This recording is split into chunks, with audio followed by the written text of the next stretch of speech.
in a traditional dance format that we understand in India, we're normally given a kind of a composition. This is Mirabai's, this is Janabai's, or this is Andal's. Here are the lyrics. Here are the words. This is the idea.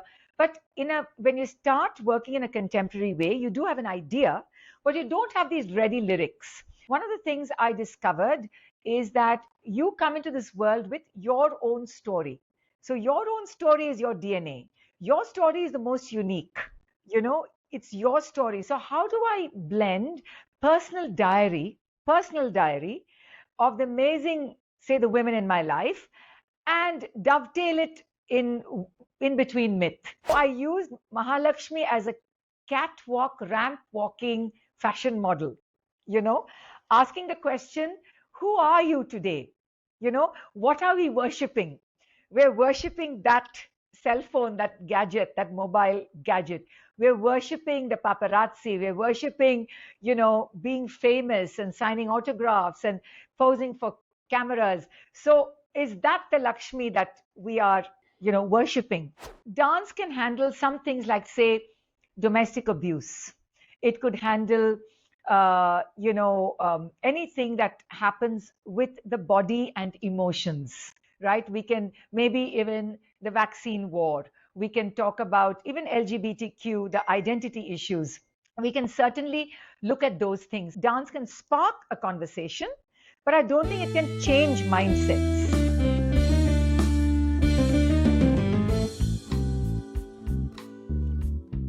Hi, welcome to the Mohua Show. My name is Mohua Chinappa and I am an author, entrepreneur and ex-housewife. This podcast is about everything from business to technology to arts to lifestyle, but done and spoken ईमानदारी से. Hi, in today's episode, we have with us Dr. Anita Ratnam, a renowned dancer, choreographer, and cultural entrepreneur from Chennai, India. She's been a trailblazer in the world of Indian performing arts for over 4 decades with formal training in Bharatanatyam, Mohiniyattam, and Kathakali. She has created a unique contemporary movement vocabulary known as Neo Bharatam, which we're going to hear from her. As the founder of Arangam Trust and Arangam Dance Theatre, Ratnam has championed the integration of traditional and modern art forms, producing acclaimed works such as A Million Sitas and Seven Graces. Ratnam's career spans over 1,300 performances in 37 countries, earning her prestigious awards like the Sangeet Natak Academy Award, Vishwa Kala Ratna. Beyond dance, she is also a respected speaker, writer, and mentor. Committed to social activism through the arts, her pioneering efforts have significantly elevated the profile of Indian dance globally, making her an inspiration and leader in the cultural community. Welcome, Anita, in today's episode. Thank you so much for that most generous introduction. Oh, there is so much more that all my listeners would be dying to know from you. So you need to now share with us a pivotal moment from your childhood that sparked, this entire passion and interest in dance and the arts. Well, I think to start with, I think we all have dance within us, but I come from a family where there were no artists. On my father's side, they were all very conservative and went into entrepreneurship and business. On my mother's side, they were all civil servants. And dance and music was something they maybe watched. Maybe some of them were patrons of the art, but never really artists. So I'm a first generation professional performing artist on both sides of the family. Now, I'm told by my father and my mother that I was almost born dancing, and I would not lose any opportunity to sort of show off to my parents' friends if they came home, or run up on stage in school when the older kids were sort of rehearsing for something. And, I wouldn't hesitate. And I remember an incident, I don't know how old I was, maybe 3, 4, I think. And there was a very formal dinner at home. And I took one of my mother's saris. I was all of maybe 4 years old, means, you're about yay high, and draped it around me, how I don't know. I took her pink lipstick, pink was her favorite color, put it all over me. And I believe I just sort of charged into the room where they were having a conversation. Okay. And I was trying something, because remember, I'm a product of the 1950s. So all the things that we have today, the gadgets we have today, and we don't have access to the kind of information in cinema and videos and television. So I must have been imitating somebody, something. And I remember that as my father was delighted and my mother was deeply embarrassed and quite upset because supposedly they were important people who were visiting from overseas. Well, I remember that quite clearly, but I think my mother's impatience was sort of cushioned by my father's great love. I mean, I was his favorite. So I remember that as some kind of a bursting onto the stage and performance moment for me, however outrageous and clumsy it must have been at that time. You never Yeah, had any stage fright ever. never, never. It could be 1,000 people, it could be 10 people, it could be in a huge arena, it could be in a small salon. No, I have never had stage fright. And but there is something that if there are performers listening or there are creative people, especially people in the performing arts listening, there is a little bit of a butterfly that sort of comes into your stomach as you wait in the wings just before you're going to step onto the stage. Now, that is for me a very natural thing. It's good to have that kind of, all the hours and days and weeks and months of, say, rehearsal or ideation or preparation. And then you are at that moment, you're going to be stepping onto the stage and sharing all that you worked for, in front of an audience. And that's not stage fright. It's a kind of, I think, like a burst of energy, will this work kind of thing. But once, you're on stage, it's actually a very lonely experience, Mohua, because the lights are on you. And if you're a solo performer, which is how I was trained initially in the classical arts, all you see are the lights and all you see is black. At the most, you will see the first row of people, maybe the second, but after that they're all like shadowy silhouette kind of, so you don't really see a crowd. And we're not trained to look down at the faces of people. We're sort of looking into some black hole, as we narrate our stories. So stage fright has not been part of me, but stage excitement has always been there. A great love and enthusiasm each time I put my foot on the stage. How amazing is that? I mean, you've just so beautifully spoken about that you're, staring into a black hole and you are you alone with your art. And I think that's so wonderful. So, from your early training in Bharatanatyam, Mohiniyattam, and Kathakali to founding Arangam Trust and Arangam Dance Theatre, how has your artistic journey evolved over the years? I've had so many avatars. There was that one phase of me up to age 21 when I was a very good dancer, very obedient student. I was good in my academics. I was good in sports. I was good in my art, and I was traveling wherever I could. My parents would take me. I performed in Delhi at the places where Sapru House, not Kamani as it is today, and many places, in South India. A lot of very important people saw me and saw great potential in me. And then when I was about 21, I wanted to study theater and do other things with my life. And I always felt in dance, maybe you can reach 600, 700, maybe 1,000 people, maybe 1,500.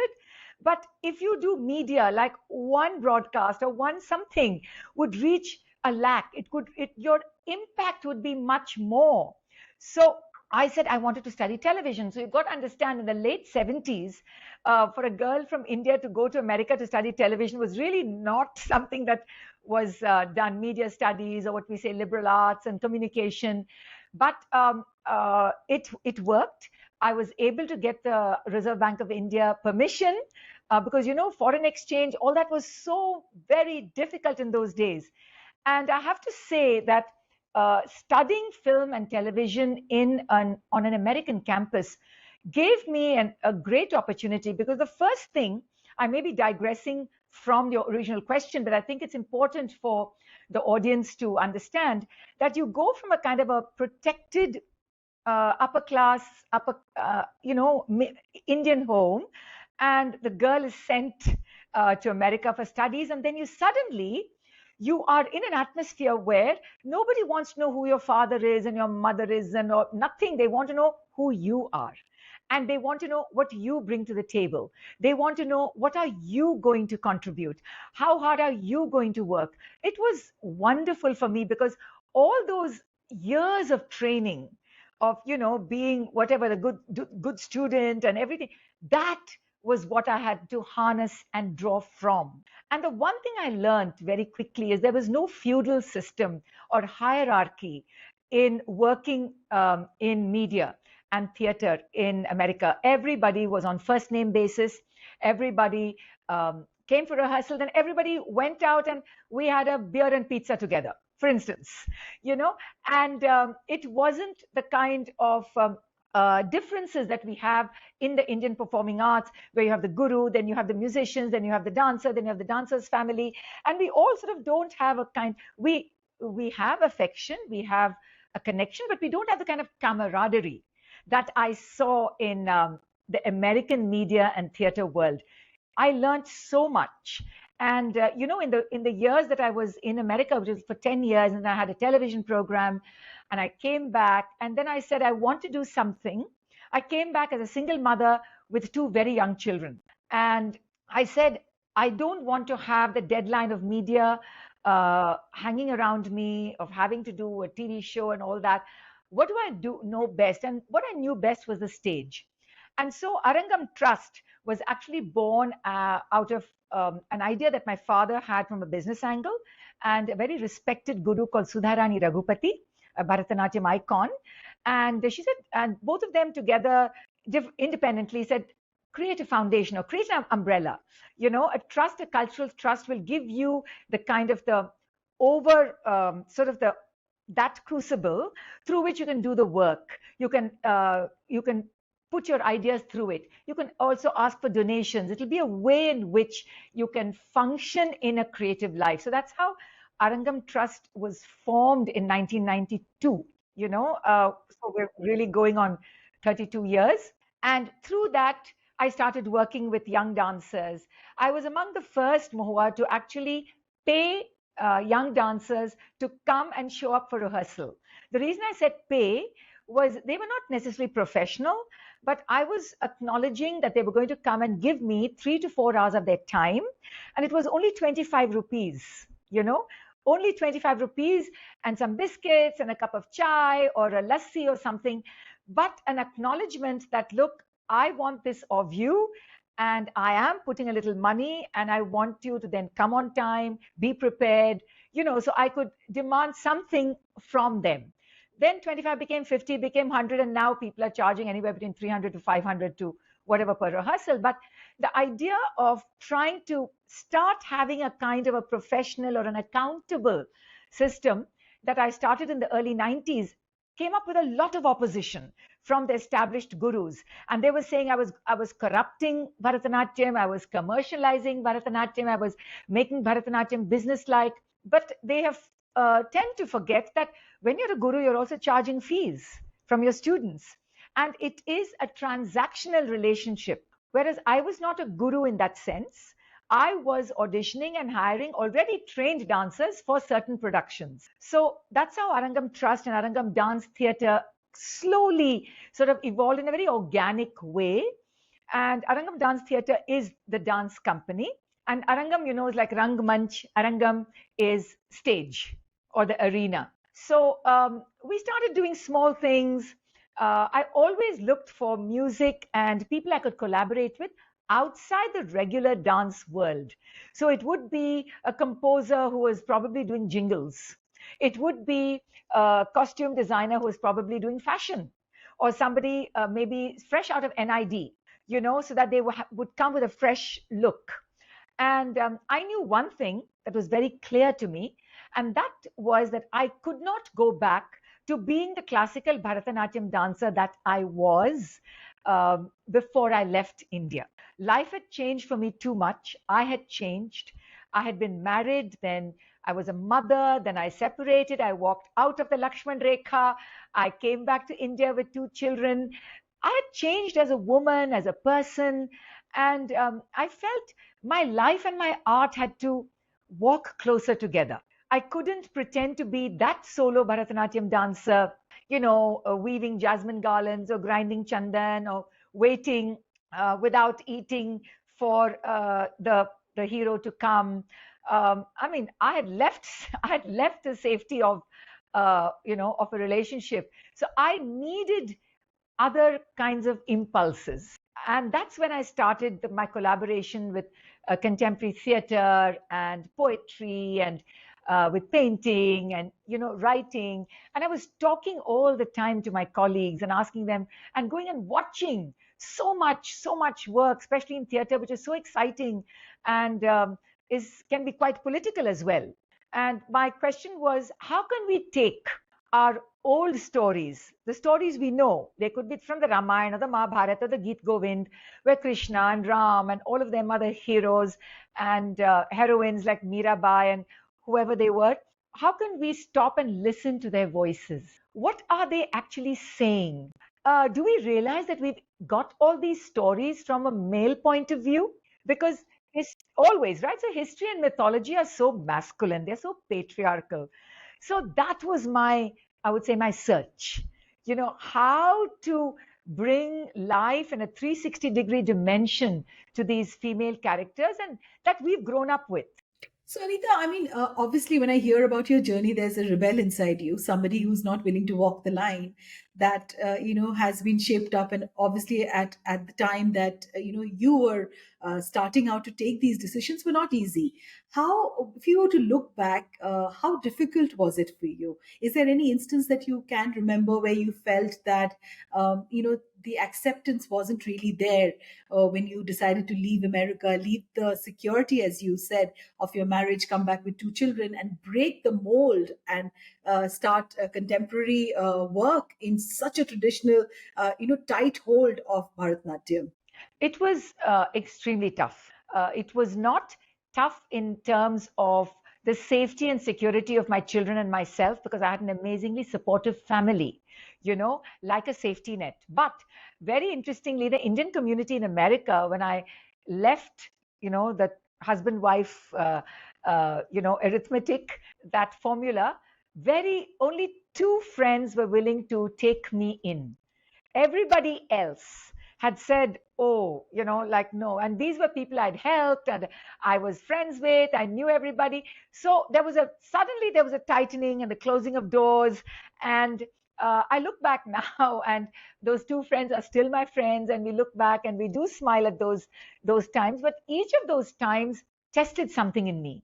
I came back, I made sure my children were just safe. I said to my mother and my grandmother, two amazing women, here, now you take care of them till I figure out what I want to do.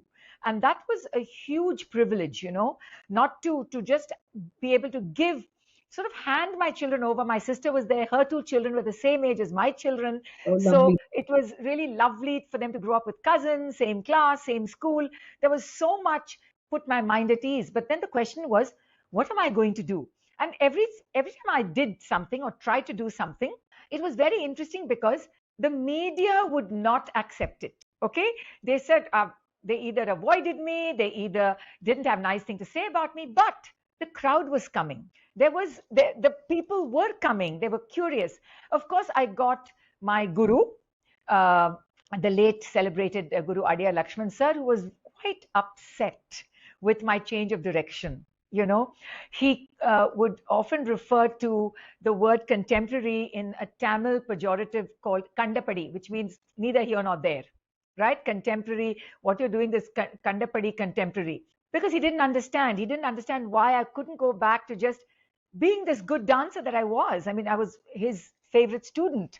And everything, all the organizations were saying, yeah, come back, we'll give you a date for this. But I was busy saying no, because I needed to figure out what I wanted to do. Who was I and what did I want to say? So it was, I would say, it was very tough because I was searching for a vocabulary, searching for how I would say what I wanted to say, being quite unsure, but also knowing that I didn't want to go back to being the dancer I was when I left India, classical, traditional Bharatanatyam soloist. So I would think that it took me at least 5 years of hits and misses, but never stopping, trying to do this, trying to do that, doing a collaboration, working with a painter, working with a musician, putting it out there.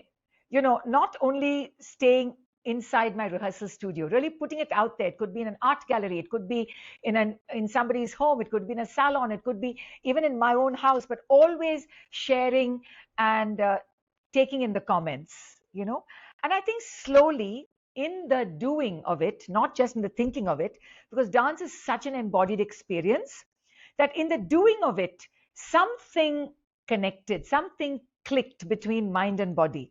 I was able to start moving in a way that I felt organic and comfortable.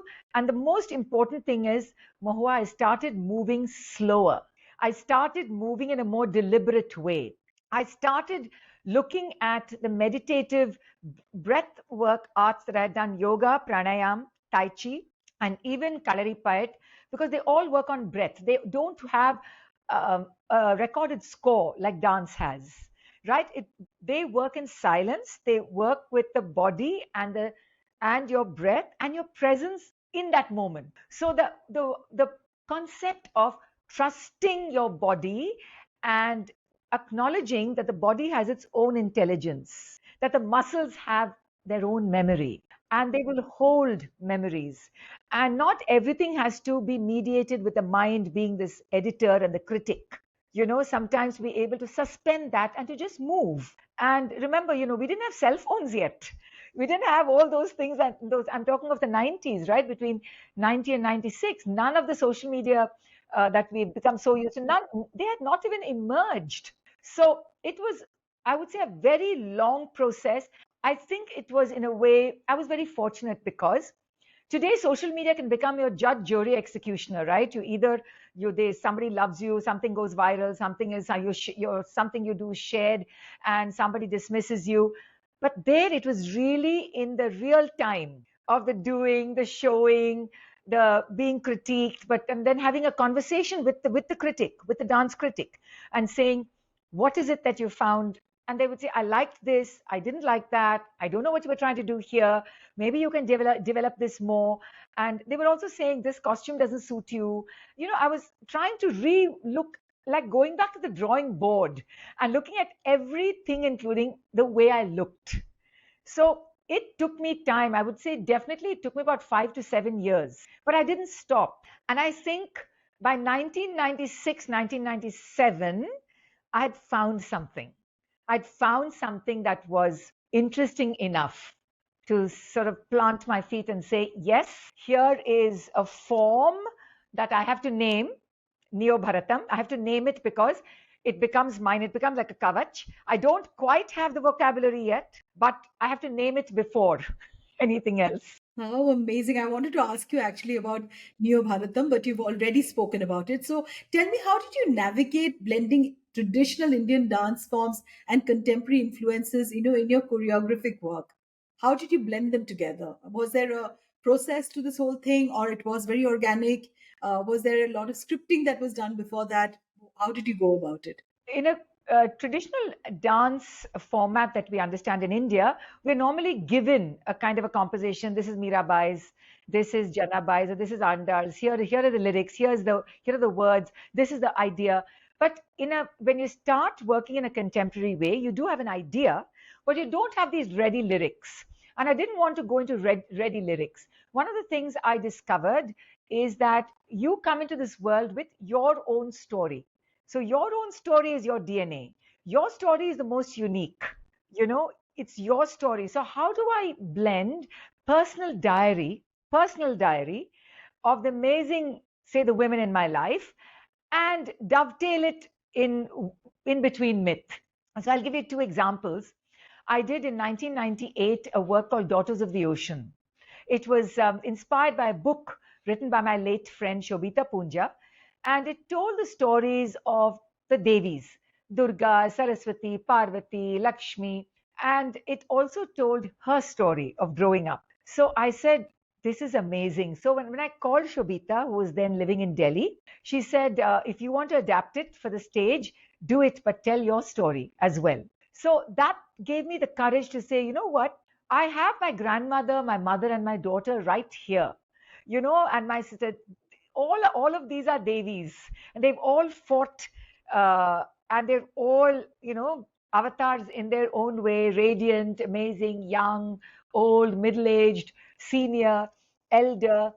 And I started writing. So writing was one way in which I began to sort of map out my ideas. And I did another work, Daughters of the Ocean was in 1998. And several years later, I did a much bolder work called Matrika, which took originally from Sri Aurobindo's writings of a monograph he has called The Mother, in which he imagines 4 amazing manifestations of the perfect powers of the feminine divine. And here, telling the river of Saraswati as a river that never flowing, and my grandmother's name is Saraswati. And in between telling her story, she was married at 12 and a widow at 38, and she lived to be 97. So telling stories of her wisdom and her love. Then for the Lakshmi section, by that time we had this fashion and cinema and everything had started sort of influencing. Cinema had become a very big influence. Fashion had become a very big influence. So I used Mahalakshmi as a catwalk, ramp walking fashion model, asking the question, who are you today? What are we worshipping? We're worshipping that cell phone, that gadget, that mobile gadget. We're worshipping the paparazzi. We're worshipping, being famous and signing autographs and posing for cameras. So is that the Lakshmi that we are worshipping? That was it. Using personal diary. And Mohua, I have to tell you and the audience here, creating and incubating movement for each of these characters was also a whole process. So I was collaborating with choreographers or other dance and theater people that I respected. Many of them were younger than me, but they didn't, and they came from outside Tamil Nadu and sometimes outside India. They were of Indian origin. They were Indians, but they didn't live within the system. So they didn't have the baggage, they didn't have the baggage about what will people say. And by this time, I had already developed a reputation for being somebody who walks her own path and who speaks her own mind. This, of course, got me both admirers as well as lots and lots of naysayers, which is expected, because that strong women who stand up straight, look people in the eye and speak their mind will always be a threat anywhere in the world. Absolutely. I echo that totally with you, Anita. Yeah, strong Especially women. because I loved fabric, I loved weaves, I loved fashion, I loved textiles. So I said, wherever I go, I must represent the best of my country, So Absolutely. I was looking at my friends in fashion and saying, now I'm going to be in New York. Now make me a nice long angarkha I can wear over a silk sari when I'm going for a reception, when it was cold in New York. So every time I wanted to carry some aspect of my country, and the beauty and especially color. I don't know if you noticed, but there are not many dancers in India who dress well off the stage. They may look amazing on stage, but somehow their personal wardrobe tends to not have that same level of care, with design. But I always feel every time we step out, we are making an appearance. Let's just face it. We are our own brand. I mean, I'm saying this now. I didn't have this kind of vocabulary 20 years ago, right? About brand and brand building, but we are our own brand. Absolutely. I echo that with you completely. What you wear, what you say, what you speak, what you do is who you are also. Yes, and which is why I take great care in shopping local, in supporting local designers, Indian designers, people who have ethical practices, working with weavers, because fashion is one of the biggest polluters. And it's so for me to build those relationships and to nurture them was equally important as I was developing my craft and developing my art. So I wanted to build, in a sense, like an ecosystem. of people whom I could also cheerlead, that I would discover, young musicians, young talent that I could then support and mentor, because I just feel that I don't want to be alone in this. I want other people. And I was doing festivals and curating conferences at a time where we didn't have arts managers, we didn't have event managers. I was learning everything, on my own with my father's business background, saying you need this, this, this, this. We had no recourse to the kind of agencies or ready-made organizations who can then take something and say, okay, here's an event. Okay, I'm handing it over to you. You'll do the ground event. You'll do the online event. So, I didn't have this. We learned it all in the doing, which means it's so much of experience is there. So much of experience in the doing, the stumbling, the getting bruised, dusting off that and then walking on. Wonderful. I think you've said something so beautiful. Getting bruised, dusting it off, and walking on. And I think this will stay with our listeners because this is such an important thing in life. If you were to continue with your art or with a belief system, you need to dust and walk on. And it's very, very close to my heart too. There is the intersection of art and social issues. So do you believe that dance can provoke social change? Do you believe in this statement? I think that we are citizens first and artists next. I think that's very important. I think the recent elections, the Indian elections, I was I was disappointed in that we didn't have enough of young people or first-time voters, not enough in numbers, at least in my home state of Tamil Nadu, to come out and participate in the democratic process enthusiastically. When I went to the voting centers, there were people in their 80s and 90s coming in wheelchairs and with walking sticks saying, this will be my last election, I have to come and vote. So that spirit of caring, I feel that this younger generation needs a little more of, because what is the biggest fright for me or worry for me is indifference.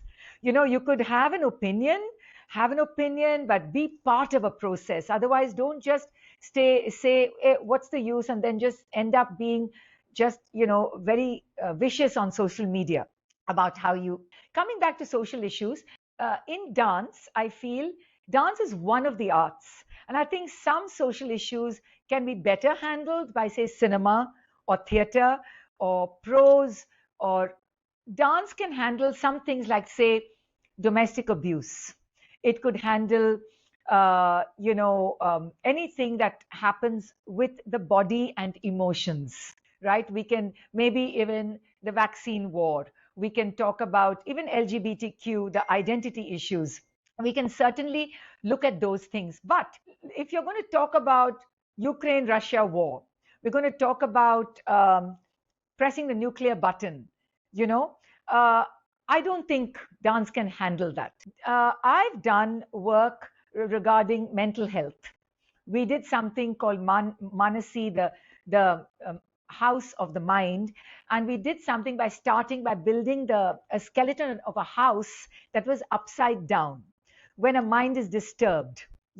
So then we worked with psychiatrists and counselors. We worked with experts in schizophrenia, and we developed a plot where we could tell a story of what happens when a mind is disturbed. What are the clouds? What is it where the mind cannot see clearly? Because in dance, it has to become choreography, right? Ultimately, it has to become choreography. It has to become movement, and we have to take the help of sets and lights and music and some acting. So it's a collaborative effort whenever we are going out of the regular traditional dance pieces or traditional themes, and we want to go for social issues. Dance can not change, but dance can spark a thought. Dance can spark a conversation, okay? And I think that itself is important. You can look at a movie and be completely like, oh my God, wow, right? It can reduce you to tears, or Oppenheimer, for instance, and the atomic bomb. So those stories are best told in that medium. But Right. we can certainly become more sensitive as citizens and understand what is happening to society around us. There is a movement right now to mobilize support for the children affected in the Gaza Israel conflict, children who have been either amputated or maimed or wounded. And how do you represent that? It's too heartbreaking. You can't represent physical challenges, or a bomb having taken off your legs, because that becomes very derivative, and that doesn't work. That works. The raw footage we are seeing is far more effective. So why do we want to try to do that on stage? We will never be able to replicate the pain, the anguish, and the horror of that moment. We can, as individuals, participate in maybe a fundraising effort. We can perhaps participate if there is dancers who come together and dance and then collect money for a cause. Yeah. So those are ways, I think, that we can become socially more, aware as citizens of a society. And I think it is something that we can do. Dance can spark a conversation, but I don't think it can change mindsets. So, Anita, how difficult has it been for you to be a very prominent, female dancer, among all the male dancers also that's there? Because we hear such skewed stories of gender and, discrimination of female artists. Would you say that a part of this is slightly true or quite true? Well, let me tell you that the young body is very vulnerable. A young student who enters a classroom when they are 7, 8, 9, 10, a girl or a boy, I'm telling you, there is no gender disparity now of young dancers who are potential victims. So you have, at one level, you have a thought that you must be an obedient shishya to your guru. Yeah. And in a way, you're putting part of your life in their hands. So in the traditional format, the gurus were men and the students were women. Now, of course, that has changed completely. There are more women who are gurus, more women who are dancers. The dancer ratio was always in favor of women. There were less men, but even that, now we have more men coming up. But the idea of that vulnerable body, that young student, is just that, vulnerable. And there was a time when gurus would teach the student and then expect that the student would press their legs at the end of a day, the guru's feet. And this was all done in the name of seva to the guru. So in today's very woke climate, you can't say many things in class. I mean, I was scolded so much in class saying, what's wrong with you? Form is not right. Sit lower, your Aramandi, which is the squat position in Bharatanatyam. I even had one teacher throw that stick at me. I mean, those are not acceptable anymore, those kinds of actions. But I grew up at a time where we just shut up and we just listened. Absolutely. So when these situations are taken advantage of, it is extremely unfortunate when you have the male guru becoming the perpetrator of physical sexual violence on a young female student or a male student, both. And many times I know of one or two instances in which the parents themselves, when the student goes back to complain, the parents would say, don't make a big deal out of it, because it was something they didn't want to bring. Yeah, they didn't want to bring shame to the family. Maybe this society, the Indian society, lives in a culture of silence. So much is unsaid, so much is brushed under the carpet. Everything is about respect and maryada and izzat, and how a family has to stay together no matter all the wars that are being fought beneath the surface. So I think that much of the violence that was perpetrated with this conspiracy of silence, where if the victim is not even able to get relief from her own family, when she goes back and complains, the worst they can do is stop the dance class. But if some act has already occurred, then that child holds the scar forever. forever. And then that needs to be addressed. So then we have to address it through counseling. And that's another thing that we as a society, only now it seems, when prominent people are talking about mental health, that it seems that we can at least talk about it and we can seek help. But how many decades and years have gone by where people have just had children who have been either depressed or bipolar or on the spectrum of, whatever abnormal behavior, and just sort of kept quiet about it, given some tablets, but not really addressed as to what could have happened if somebody was absolutely fine and then at some point something happens. So I think this, of course, now people are willing to talk about it. People are willing to call out.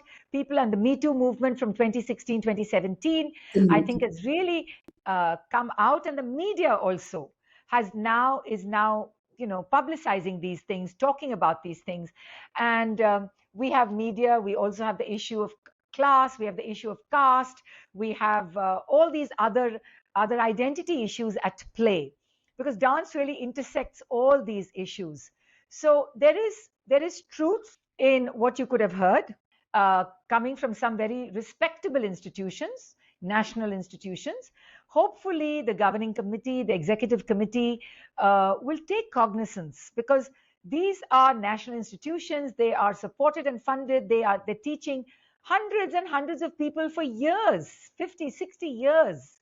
And dancers are graduating out of these institutions, and it would be a pity if these kinds of whispers or these kinds of stories are not stopped right there by the people in charge.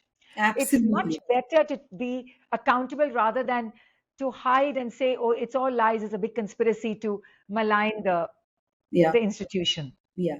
Where do you see the future of Indian classical and contemporary dance, within India and on the global stage? Well, Indian dance forms have become global. So be it Bharatanatyam, Kathak, and Odissi, I'm just taking these three because they're the most prominent. And then, of course, Bollywood, because it's so fun and it's so infectious, and it has its own beautiful choreography, because thanks to some amazing choreographers. So while Bollywood went into the entertainment and went into fitness classes and Bollyfit and all that, I think Bharatanatyam, Kathak, and Odissi and classical dances have a huge hold on the diaspora, on the NRIs, definitely, because parents want it to be a conduit in which to teach Indian culture, at least till the kids graduate high school. Yes. So at least like graduate high school, be it music class or dance class, or it could be Veda class or Shloka class or Bhagavad Gita class or whatever class but music and dance particularly.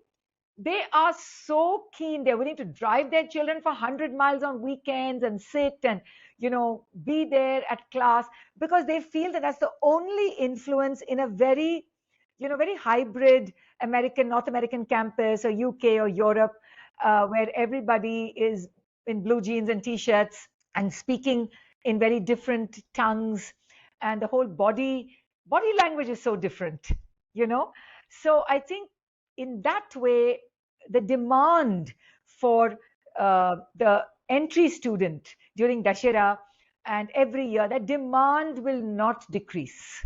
The initial intake of students for dance and music will not decrease. What will decrease is the staying power. Is after 18, because there are so many things and choices young people have today, people can go off and do many other things. In India also, I feel since COVID, since I would say from 2020 to 2024, there's been such a shift even in the aesthetics of the classical dance form, because the Instagram reels, the way dancers project themselves, the way online classes are being taught of classical dance, how gurus, young dancers who can't call themselves gurus, they're 21 and 22 and they've started teaching as young as 21 and 22. How amazing is that? Yeah. But my question is, do they then continue to upskill themselves every year? Do they go back to somebody older? Because that happens in management. In management, you're always asked to upskill. You're sent for a course. You're sent somewhere to learn new techniques, new tools, because things are changing all the time. Absolutely. So yeah, so that is something that I feel is not happening enough. What is happening though are two or three amazing business modules that have emerged apart from just teaching in a class with students, is when you uh, do what is called the weekend workshop method. So you do what's called a workshop. You put out the call. You're somebody who's willing to teach two dance pieces and give them professionally recorded music. You'll teach them those pieces in 2 days. So you travel. Say North America, California is the most has the most number in terms of population of dancers and musicians. So you put it out. The intake will be 20, 30 people. You charge them $500 a person, $600, and in those 2 days you teach them and you give them the recorded music. You allow them to videotape your choreography. You leave, and can you just do the math there? You have 30 people in class or 40 people in the class. Add the math, $500 per person. The organizer will get a certain cut, but look at what the visiting dancer can take back. So this is an amazing business module, as well as now online teaching. Yes. Online has become a very so but online, you've got to understand, it's very hard to start from the basics online, because you have to watch that person really in person, and to say, you know what, you need to lift this hand just a bit more, you need to just straighten your back, no, you're not sitting quite right, your spine has to be in a certain way. So you have to see that student, that young student. I think if you've come to a certain level, then you can continue online, but that's not happening. So in terms of the demand and popularity, I see the initial surge not actually waning, but I also see the confluence of cinema songs, cinema choreography, because in the reels that classical dancers are making, they're using cinema music. For instance, now it is Hira Mandi's songs. Mhm. Whatever clicks, whatever is the song of the moment. But they're doing their classical dance movements, and I wonder, why are they not taking the classical dance music of that movement or of that choreography? And why do they want? Because it gets more views, it gets more shares. So I think they're working with the algorithm of what that social media platform is doing. The demand, the lacunae I see, Mohua, is that we're talking, right, and I'm able to articulate certain aspects of process and thought process and why I do what I do. I think the articulation and language expression skills of young people has taken a severe dip. I think between emojis and short kinds of expressions and avatars, I think that there is a decreasing ability of being able to even say why you do what you do. So if you talk to a young dancer in her 20s, she will say, oh, I love the form, it's beautiful, it makes me feel wonderful, I love this. But if you ask them deeper questions about how it links to their persona, their personality, and how they approach process, and is every rehearsal different, and do they improvise, they haven't thought through those processes. So that's why I think mentors become very important, not just gurus, not just teachers, not just dance item teachers, but those who want to look at serious students and ask them to strip off everything they've learned and actually go back to the basics and say, okay, why are you doing this? And do you realize that your body looks really nice in this kind of movement and not this kind of movement? Because there's a lot of imitation that's happening now because of social media. There's so much available that people like a certain dancer and they like to imitate that person, not even stopping to think of, does it suit me or not? So I think there is a great haste. There is a great anxiety. Will I be forgotten if I'm not seen? And at the same time, we all age as we age. Time is not moving faster than it did 100 years ago. It's still time. It's still breath. It's still the tick. It's still tick tock. It's still, a day is 24 hours. No matter how much we feel this whirlwind of we're looking at everything in a blur, but actually life is progressing at a certain pace. Yeah.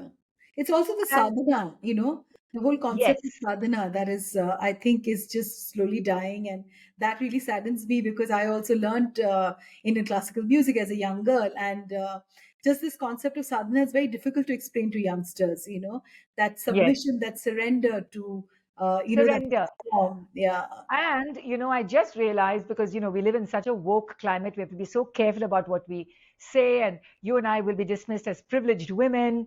I just heard that in some colleges in America, you cannot use the word resilience and excellence anymore in classrooms because they're not inclusive, they are divisive. Now, I'm asking about a dancer without resilience and without aiming for excellence. What is the dancer left with? What does that dancer work for? Daily sadhana, the daily riyaz, the daily abhyasa, no matter what, no matter absolutely. injury, no matter what, that is resilience. That Absolutely agree with you on that. you get a bad review, you make a mistake on stage, you say, okay, it was just one bad review, it was just one performance, next, and that is resilience. And if you are not trying to become better and become excellent, maybe there is no such thing as perfection, but you're always aiming to improve. You want to reach something that is you think is excellence. So if you start stripping all these things away, even from language, I just feel that, as artists, as creators, we need these core values. Absolutely.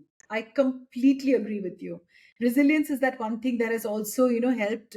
It helps all artists, it helps entrepreneurs, it helps everybody. And Without yeah, women, individual women, entrepreneurs, creators, speak absolutely. the doers. Yeah, Without resilience, yeah, we have 100 balls up in the air at the same time. absolutely. Audience don't know what I'm juggling. They don't know what you're juggling. Absolutely. They just see this one aspect that, oh, all's well with their worlds. Yes, I agree with you on that. And I don't think it is a divisive word at all, according to me. Because I think we all come from that same time era where, we surrendered to what we had to do till it became, the best version of our, capabilities. And, you still want to get better at it. So let's just talk. You've received so many awards, Anita. So which one is the closest to your heart? I would say the national award because I missed my mother a lot. When I walked into Rashtrapati Bhavan to receive the award from the president, at that time, Sri Ramnath Kovind, I really missed my mother because she wanted that for me. She wanted to be with me when I walked into Rashtrapati Bhavan, and she wasn't there. That award was for my mother, and my children and my sister were there, and I really missed her. So that was a very special award for me, very special. And another moment, was not an award, was many years ago when I was a very young girl, I think in kindergarten or in first grade, and Pandit Nehru visited Chennai, and they were picking children to sit on branches of trees, and one student to garland him, and I was selected to be that student. Wow, Anita. Yeah. So I have that photograph, and it's like, yeah, and I look back. It's like, when you're 5 years old, you don't know quite what Yeah, that moment is. yeah, But I exactly. remember being excited. I remember being told by my grandfather, my grandma, very important, very important. Be correct. Don't stumble. Don't fall off the branch. Don't do this. So I remember at that moment, I think is very special in hindsight. I've got lots of adventures, lots of stories, but the award I would say would be the Rashtrapati Bhavan Award, the National Sangeet Natak Academy Award for Contemporary Dance that I received 2017. What are the exciting projects that you're currently working on, and what can our listeners and the Well, audiences look forward to? Well, I always have some iron in the fire. I'm really enjoying podcasting at the moment. It's Wow. it's going to be not yet a year. I have a podcast on Spotify that is called Anita Says, and it's a whole global capsule of society, politics, and dance. So that comes out once every month. I also have conversations under the same brand, and I'm looking to develop that because I started my media career on radio in New York. So I like talking to people. I like the microphone, and I now know that podcasts like we're doing is also on video. So people get to see it on both mediums if they need to. But I'm enjoying that very personal connection. But for stage, I have a very successful work on a Tamil mystic poet, female poet saint, which is doing so well and is now going to be touring for the season and touring India. I'm working on a solo meditative work. It's called Prism. And I just have an image of a woman on top of a mountain, all alone, with the breeze fluttering. And it's about a woman's solitary journey in faith. What does that faith mean? How does she navigate barefoot on a journey with the thorns and the stones and the steep cliffs? And what does it take for a woman to keep moving forward? So it is abstract at the moment. Some snatches of music are coming in at the moment. I'm seeing some color, which is white, and I'm looking at Tibetan flags. And it's like a scrapbook that I'm collecting. And I'm hoping that Prism will evolve and develop over the next few months. So I can't promise, but I'm at a time in my life, Mohua, where I'm making my own agenda.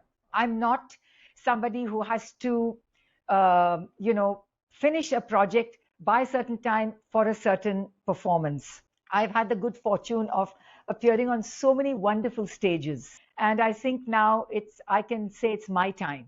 And I feel very fortunate to say I have several things that I want to do. I'm loving my time on Instagram. I want to develop that. I'm loving my podcasts.